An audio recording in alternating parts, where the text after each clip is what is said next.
let me be honest with you. When the whole world sees you describe the IDF as fighting terrorism, we're all going, I don't know how dumb you think we are. The IDF, you were a spokesman for the biggest terrorist organization in the region, objectively the worst. And it's a region full of terrorist organizations. Well, you're ridiculous. And the IDF is the worst one. Moment, I mean, you had my ear and attention. If you thought you'd already seen the peak of IDF propaganda, wait until you hear this. In this debate, Dave Smith finally says out loud what everyone's been whispering, that the IDF today is known more for operations on civilians than for being the most moral army in the world. And of course, the moment he says it, boom, he's instantly labeled a terrorist spokesman. Because apparently, if you're not clapping for Tel Aviv 24/7, you must be an extremist. Brilliant logic, isn't it? And a bit of my respect until you said that nonsense. I don't care. The last part of what I don't you care said. about your You're respect. entitled to. Yeah, that's fine. You're a spokesman for a terrorist organization, sir. I don't care about your respect. You're entitled to your opinion sitting in your comfortable office in New York or wherever. You're entitled to have your feelings and opinions. The fact that you have them doesn't make it right. And the fact that you call the military of a nation state a terrorist organization, I think shows how ungrounded you are, and frankly, it's ridiculous. Yes, I made that specific remark about Clarissa. You might as well have just been quiet for 30 seconds. I said, what is that? You're comfortable in New York City. Specifically, you what say I said state government about, is a terrorist organization. I said what I said about Clarissa because I think it is very relevant when people who are when people who have the role and the power as the main conduits of information that shape hearts and minds and that really tell the story of what's going on, allegedly what's going on in Gaza, when they are shown and exposed to have a very clear anti-Israeli bias, yes, that is part of the story. That needs to be informed, and people should know about that because I think.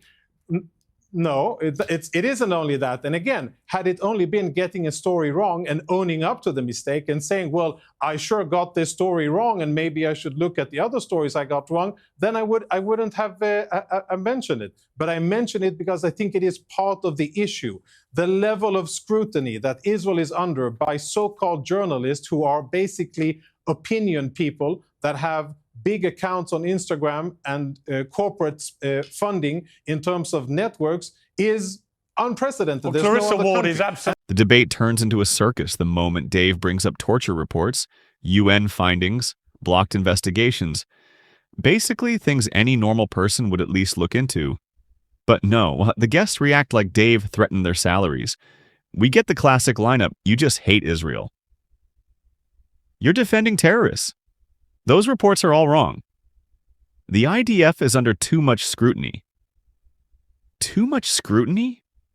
Brother, they literally don't let journalists in. They block access, shut down entry points, and then complain they're overanalyzed. It's like a thief saying, "Stop watching me while I steal, it makes me uncomfortable."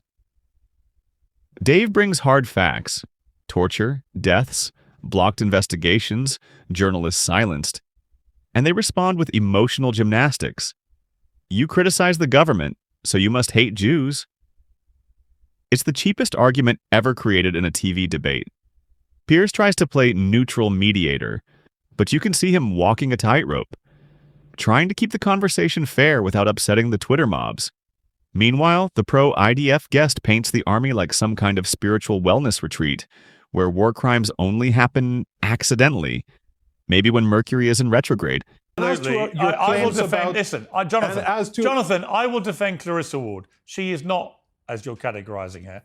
They got duped and CNN conceded they got duped, right? It was an elaborate sting to this guy to pretend to be somebody he wasn't, and they got duped. It happens in news. And CNN immediately held their hands up and said, when they investigated, we got duped. But when it comes to investigations, I'm glad you raised that.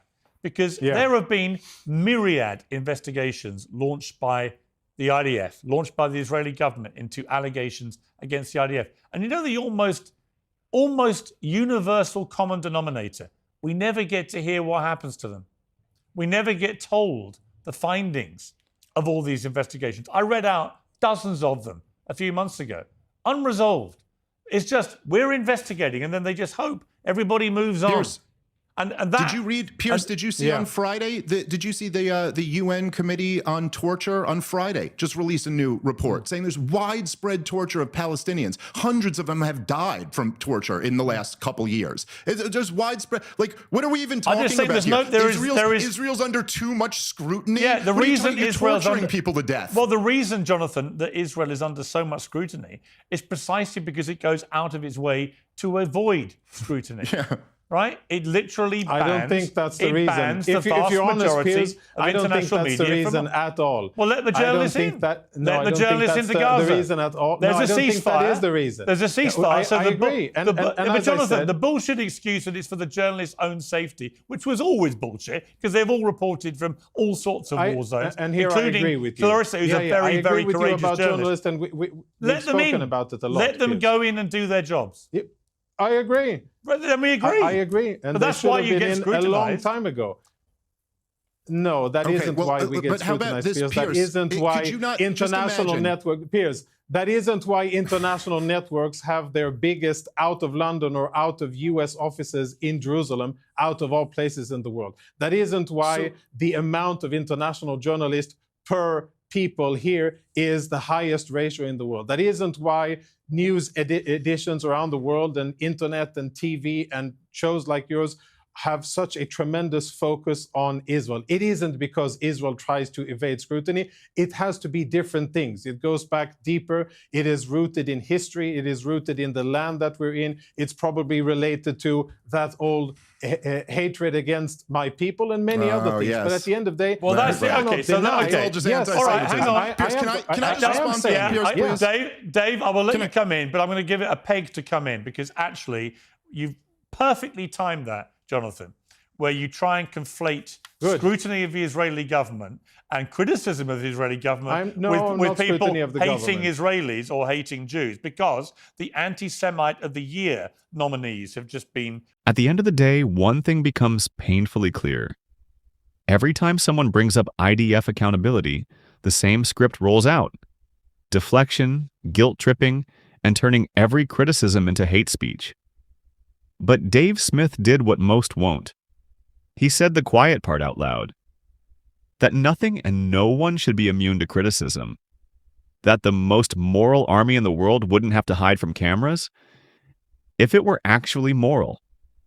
Now the real question is for you. Did Dave say what millions are thinking, or did he push it too far? Drop your thoughts in the comments.